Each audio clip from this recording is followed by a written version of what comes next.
Something extraordinary just happened, and I'm not talking about the bombs falling on Tehran. I'm not talking about the ships burning in the Persian Gulf. I'm not talking about oil at $100 a barrel or the Strait of Hormuz essentially shutting down. I'm talking about something bigger, something that almost never happens in modern geopolitics.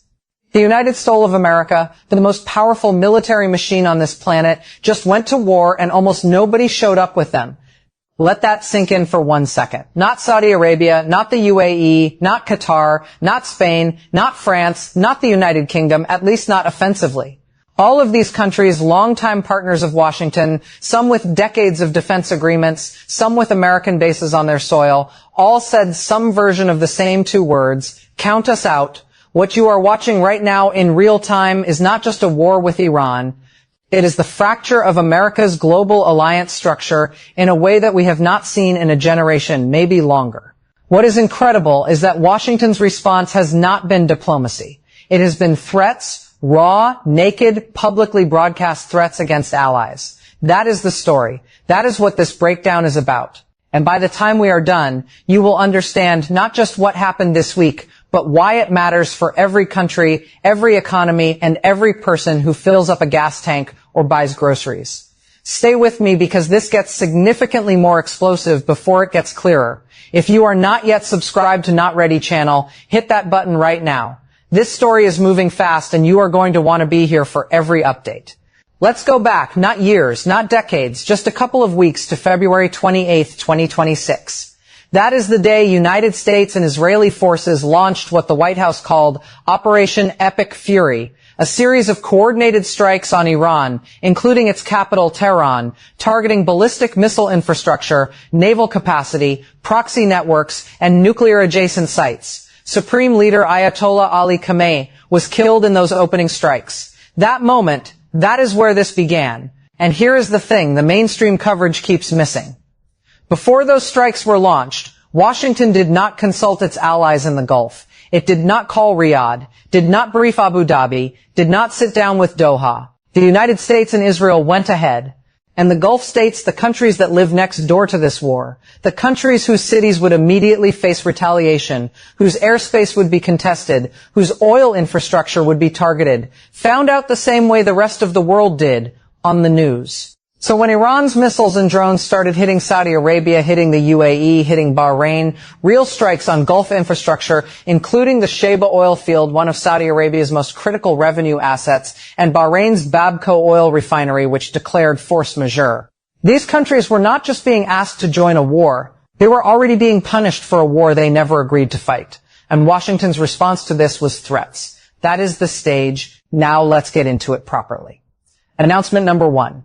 Senator Lindsey Graham went on national television and delivered what amounts to one of the most extraordinary displays of alliance mismanagement we have seen in decades. On the evening of March 10th, 2026, Graham appeared on Fox News alongside host Sean Hannity and spent the better part of an hour threatening every major American partner in the region and in Europe, either publicly or by direct implication, Saudi Arabia, the UAE, Qatar, Spain, France, and the United Kingdom, all in one television appearance. Let's be precise about what he said, because the exact words matter. On Spain, to our friends in Spain, man, you have lost your way. I don't want to do business with you anymore. I want our air bases out of Spain and into a country that will let us use them. On Saudi Arabia, our embassy was hit in Riyadh. Do you not have an obligation to join the fight with us? You have yet to do that. So if you do not believe the American embassy being attacked in Riyadh would trigger mutual self-defense, maybe we shouldn't do a treaty with you. On the UAE, which had announced at the United Nations that it would not participate in offensive operations, he said, you said today publicly at the UN, your country would not be used to join the fight against the Ayatollahs. On the Gulf broadly, to our Arab friends, I've tried to help you construct a new Middle East. You need to up your game here. I can't go to South Carolina and say we're fighting and you won't publicly fight. And then this is where it becomes genuinely remarkable. Graham said on live television, God bless Israel. We should move all our stuff to Israel. I'm with Israel. I will be with Israel to my dying day. Stop there. A sitting United States senator publicly threatening to pull American bases out of Spain, a NATO ally threatening to revoke defense agreements with Saudi Arabia, demanding that sovereign nations send their sons and daughters into a war they were never consulted about, and closing with a declaration of unconditional personal allegiance to a foreign country, all in one breath on live television. Now here is where this becomes even more extraordinary. As reported by the Jerusalem Post and the Wall Street Journal, Graham was not just a television commentator on this war. According to Graham himself, he made multiple trips to Israel before the strikes, meeting with Mossad intelligence officials and Prime Minister Netanyahu. He told the Wall Street Journal, "They'll tell me things our own government won't tell me." He said he coached Netanyahu on how to make the case to Trump to authorize the strikes. Netanyahu then presented Trump with intelligence that Graham says convinced the president to proceed. So we have a sitting senator who helped architect the political conditions for this war, who is now on cable television threatening allies who will not fight it, while simultaneously offering foreign nations mutual defense treaties of presidential authority from a television studio couch. The reaction came fast, and not just from Democrats. Republican Representative Nancy Mace of South Carolina, Graham's own state, posted publicly, "No boots on the ground." If Senator Graham wants to go fight in a foreign conflict, let him be the first to volunteer. She added that she had spoken with the administration multiple times and that nothing had changed regarding ground troops. Meghan McCain, daughter of the late Senator John McCain and a conservative commentator, wrote on X, "I am imploring anyone who will listen in the Trump administration to stop sending this man out as a surrogate. He is scaring people and doing damage to whatever message you're trying to sell to the American public about the Iran war." Former Fox News host Megyn Kelly asked bluntly, "When did Lindsey Graham become our president?" She noted that in a single 24-hour period, Graham had issued direct warnings to Lebanon, Cuba, Saudi Arabia, the wider Arab world, and Spain. Right-wing commentator Matt Walsh wrote, "Where does he think he derives the authority to unilaterally offer permanent defense agreements to foreign countries? Who exactly made this effeminate weirdo a terror of the world?" When your own ideological coalition is asking those questions in public, you have a messaging problem that goes beyond optics. Received.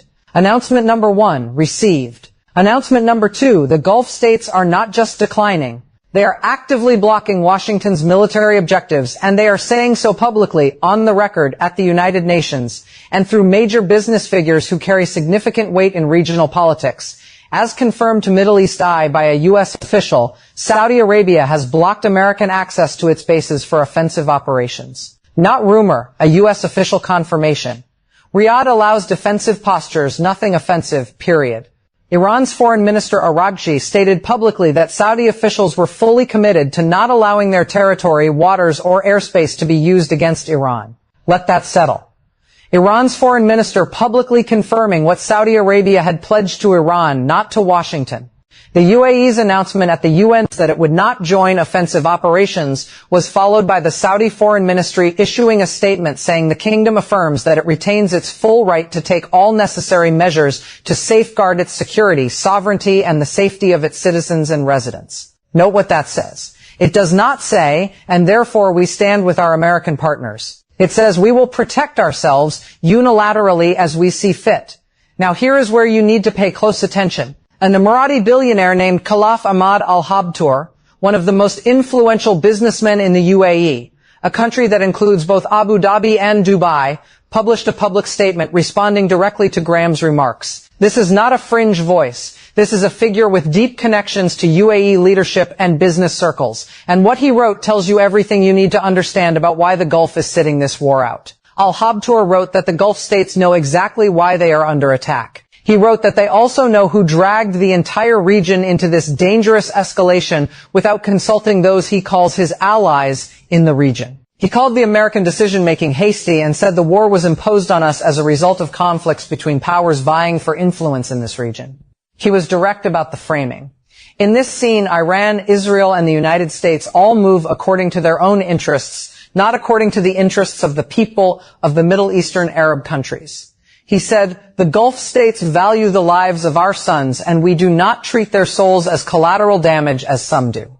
And then he went to the economic argument, quoting Graham's own words back at him. Graham had said on Fox News that Venezuela and Iran together hold 31% of global oil reserves, and that if Iran's regime changes, the United States would make a lot of money. Al-Habtoor wrote, "Only then does the picture become clearer, and only then do we understand why they want this war." He ended by saying, "You may be a senator in the U.S. Senate, but anyone who hears your statements might think you're a member of the Israeli Knesset because you defend Israel's interests more than you defend the interests of the American people themselves." That statement, published by a major Gulf business figure and directed at a U.S. senator, is a document of historical significance. It is not a tweet. It is not a hot take. It is a careful, detailed argument for why the Arab world will not follow America into this war, and it deserves to be understood on its own terms. Received. Announcement number 2, received. Pause here for a second. If this analysis is adding something to your understanding of what is actually happening, hit the like button. It helps Daily Brief reach more people who are trying to cut through the noise. Drop a comment telling us what you think is the most important piece of this story that is being underreported. We read all of them.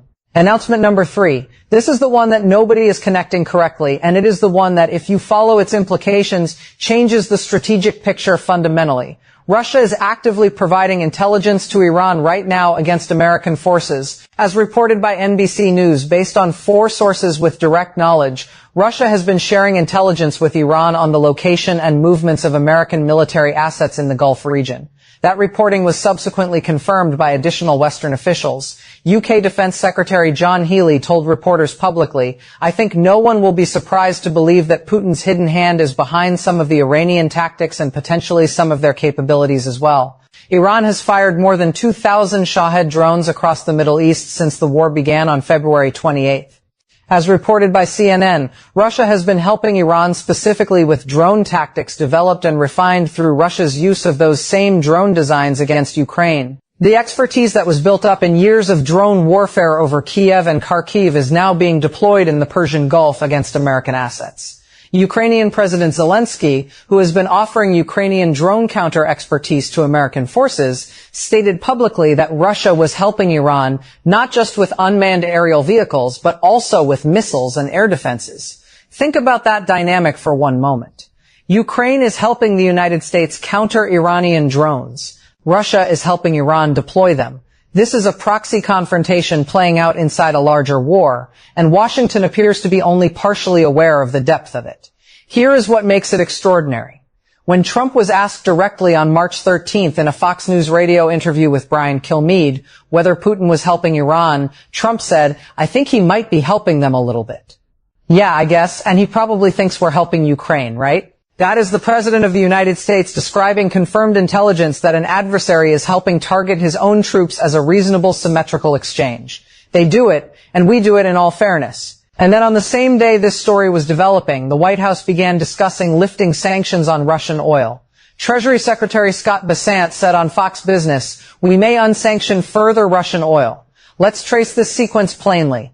Russia provides intelligence to Iran used to target American forces. Oil prices spike because of the resulting war and Strait of Hormuz closure. Russia's oil revenues increase because of those higher prices. Russia's discount on crude shrinks as Asian buyers scramble for supply. Washington considers lifting Russian oil sanctions to bring prices down, which would further enrich Moscow. And throughout this, Trump describes Putin as someone who wants to be helpful. As European Council President Antonio Costa stated publicly, so far there is only one winner in this war, Russia. It gains new resources to finance its war against Ukraine. As energy prices rise, it profits from the diversion of military capabilities. Russia's ambassador to the UK, Andrei Kellen, told CNBC, "We still are trying to understand what are the goals of President Trump in this campaign. You know that lots of doubts have been expressed about the exit strategy that the American administration can have in this endeavor." That is Russia's ambassador politely asking the question that every allied capital is asking privately, what is the plan? When does this end? What does victory look like? There is no clear answer coming from Washington. Received.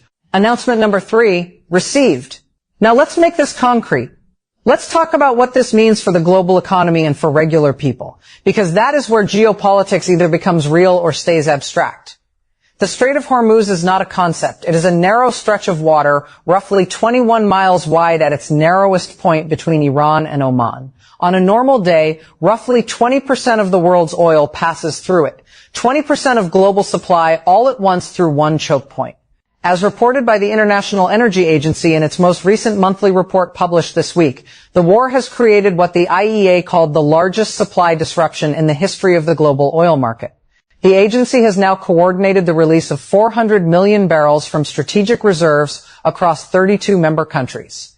The United States added 172 million barrels from its own strategic petroleum reserve. Experts told CNBC this covers only a fraction of normal Hormuz flow. As reported by Euronews, Brent crude briefly surged to approximately $120 per barrel earlier in the conflict before falling back toward $100 after Trump suggested the war might end quickly.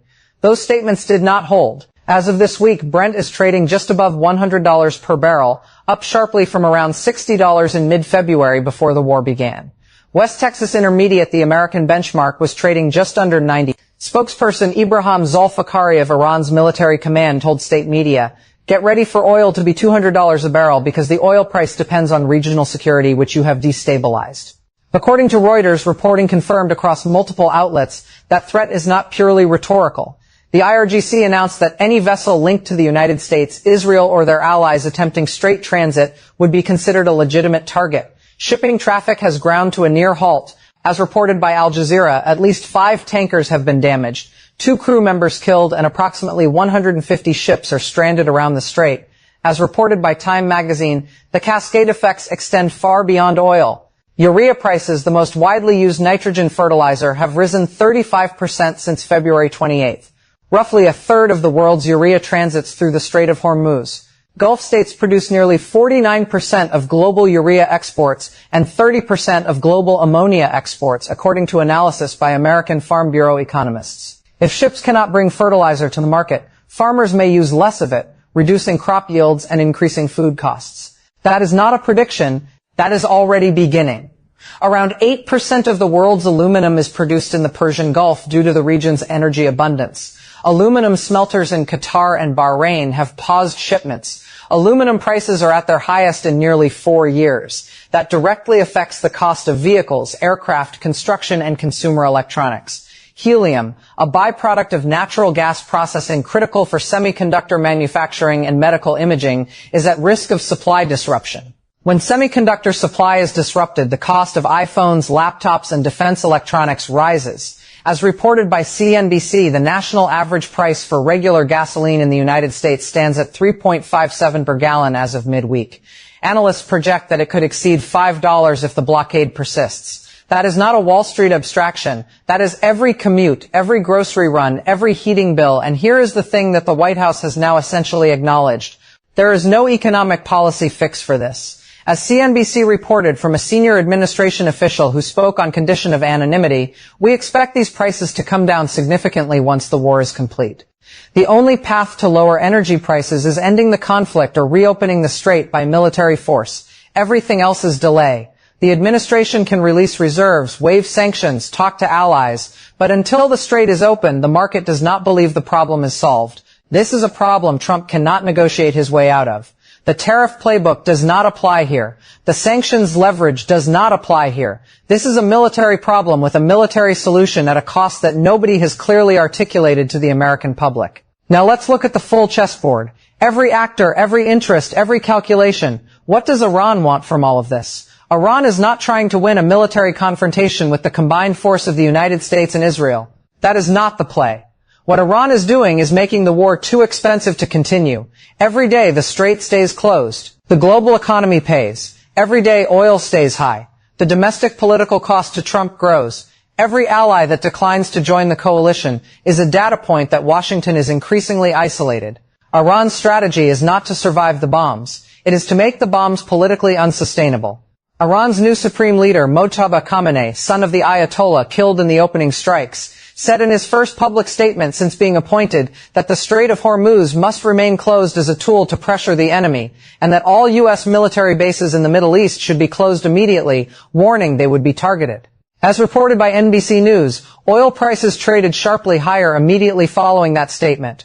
What does Russia want? We covered this, but let's be direct. Russia wants high oil prices, sustained Western distraction from Ukraine, potential sanctions relief, and the erosion of American alliance credibility.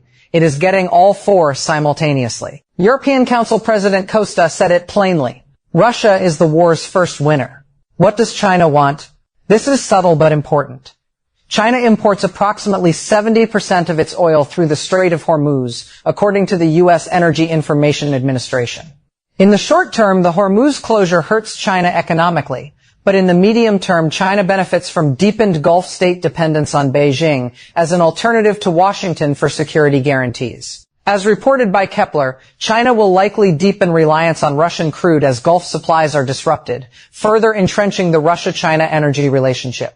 And critically, Trump said publicly at a press conference this week, "We're really helping China here. China gets a lot of their energy from the Straits. It's my honor to do it." The President of the United States describing a blockade of the world's most important oil choke point as a favor he is doing for China in the middle of an active war at a press conference. Stop and process that. What does Israel want? Israel launched this campaign alongside the United States and has been the most aggressive targeting actor. Netanyahu's goal has been consistent for years: the permanent elimination of Iran's ability to threaten Israel, including its nuclear program, its missile arsenal, and its network of regional proxies. Those are long-term objectives. Whether 2 weeks of airstrikes have achieved them or whether they require sustained military operations that will continue to reshape the region is the central unanswered question. What does Saudi Arabia want? Riyadh wants to survive the transition from a unipolar American-led security order to whatever comes next. The kingdom condemned Iranian strikes on its territory. Its Shaba oil field was hit. Its refinery infrastructure was targeted. Iran's foreign minister publicly confirmed Saudi Arabia had pledged not to allow its territory to be used against Iran. Saudi Arabia is threading a needle of extraordinary difficulty, and it is doing so not because it likes Iran, but because it does not trust that Washington has its long-term interests in mind. The $142 billion defense deal finalized with the United States last year, including F-35 access, hangs in the balance of every gram threat, and Riyadh knows that. Now, the two paths, I see them clearly. I want to be honest that the timeline on each is genuinely uncertain. Path 1, Iran concludes its leverage has peaked.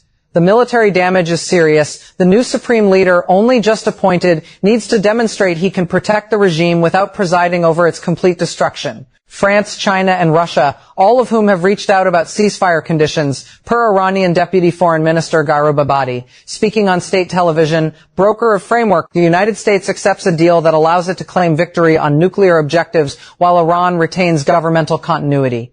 The Strait reopens. Oil falls to $70 or below within weeks. Trump declares it the greatest foreign policy victory since Reagan.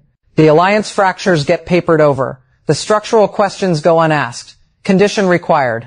Iran's leadership must calculate that accepting negotiations now, while still able to negotiate from a position of demonstrated capability, is better than continuing until Washington achieves forced regime change. That calculation requires rational actors under extreme pressure. It is possible. The diplomatic channels are active. Path 2. The Strait stays closed through March and into April. Oil breaches $120 again and stays there. Global recession probability climbs sharply. OPEC spare capacity concentrated in Saudi Arabia and the UAE cannot reach markets because those countries cannot physically move oil through a closed strait, and their pipeline alternatives, as analyzed by Kepler, cannot fully offset the closure. Russia's war machine is funded through rising petrodollars. Ukraine war support from Washington is quietly deprioritized. Iran's regime consolidates around defiance. The domestic economic pain in America becomes the defining political story of 2026. And the alliance architecture, not just strained but fundamentally reordered, never fully returns to its pre-war configuration.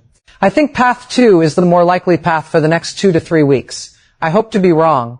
The structural damage to America's alliance credibility, Spain potentially reconsidering its NATO relationship, Gulf states accelerating their China pivot, European leaders building diplomatic off-ramps that bypass Washington, does not reverse when the shooting stops. As noted in reporting by multiple outlets on the economic consequences, once manufacturing supply chains restructure around new energy realities, and once countries form new strategic partnerships born of a crisis in which Washington failed to consult them, those relationships do not simply snap back. What I want to leave you with is something that has not been said clearly enough in any single piece of coverage I have read this week. These are not comfortable questions, but they are the right ones. Here's what I am asking you to weigh in on in the comments. Is Lindsey Graham acting as Trump's authorized spokesman on this war, in which case his threats against Saudi Arabia, Spain, and the UAE represent official U.S. policy? Or has he become a rogue actor whose cable news appearances are actively making Washington's diplomatic position worse, because those two possibilities have very different implications for where this conflict goes? Do you believe Saudi Arabia and the UAE are making a permanent strategic pivot away from the American security umbrella? Or is this a temporary positioning play that will resolve once the war ends, with both sides quietly acknowledging they need each other? And this is the one I keep returning to when the dust settles, whichever path gets us there. Which country comes out of this period structurally stronger? Because by the metrics visible today, the answer is not obvious, and it might not be the answer Washington is assuming. Leave your answer in the comments. Share this with someone who needs the full picture. Like it if Daily Brief is giving you analysis you are not finding elsewhere. We are not going anywhere. This story is still developing in real time. Stay with us.